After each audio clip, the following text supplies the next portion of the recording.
अगर आप गरीब पैदा हुए हो तो ये आपकी गलती नहीं है, लेकिन अगर आप गरीब मरते हो तो ये आपकी जिम्मेदारी है। शहर की भीड़-भाड़ से दूर एक छोटी सी झोपड़पट्टी थी, जहां टीन की छतों वाले घर थे। बरसात में छतें टपकती थीं और जमीन पर पानी भर जाता था।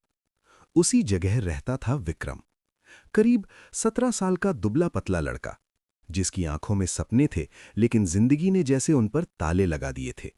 उसके पिता दिहाड़ी मजदूर थे। काम मिला तो खाना, नहीं मिला तो भूखा दिन।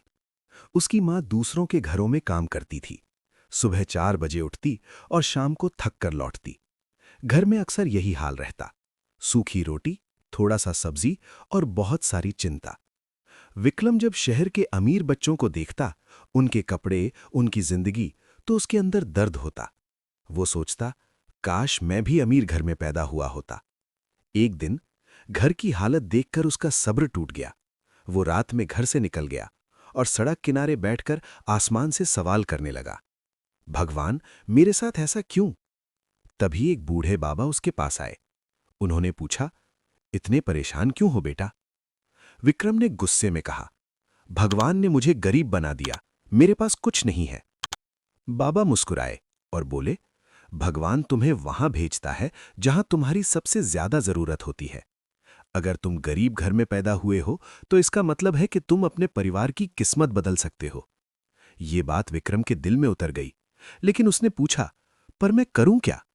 बाबा बोले, शांत रहना सीखो, मेहनत करो और अपनी किस्मत खुद लिखो। कोई तुम्हारी मदद करने नहीं आएगा। उस रात विक्रम बदल गया। अगले दिन वो काम ढूंढने निकला। शुरू में काम नहीं मिला, लेकिन उसने हार नहीं मानी।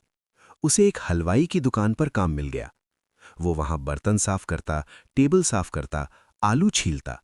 लेकिन उसने सिर्फ काम नहीं किया, उसने सीखना शुरू किया। धीरे धीरे उसने समोसे बनाना सीख लिया। 2 महीने तक उसने मेहनत की और पैसे बचाए। फिर उसने फैसला लिया, अब मैं अपना काम शुरू करूंगा।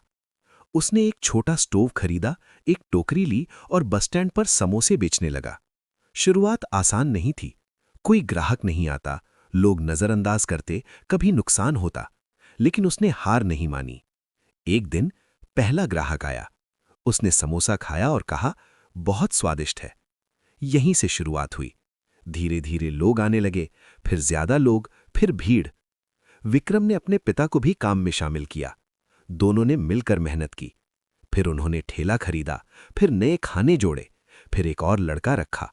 धीरे धीरे गरीबी खत्म हो गई, घर ठीक हो गया, जिंदगी बदल गई। कुछ साल बाद विक्रम ने अपनी खुद की दुकान खोल ली। अब लोग उसे पहचानते थे, सम्मान देते थे। किस्मत किसी के हाथ में नहीं होती, उसे बनाना पड़ता है। काम छोटा या बड़ा नहीं होता, सोच छोटी या बड़ी होती है। अगर तुम ठान लो तो तुम सिर्फ अपनी नहीं, अपनी पूरी पीढ़ी की किस्मत बदल सकते हो।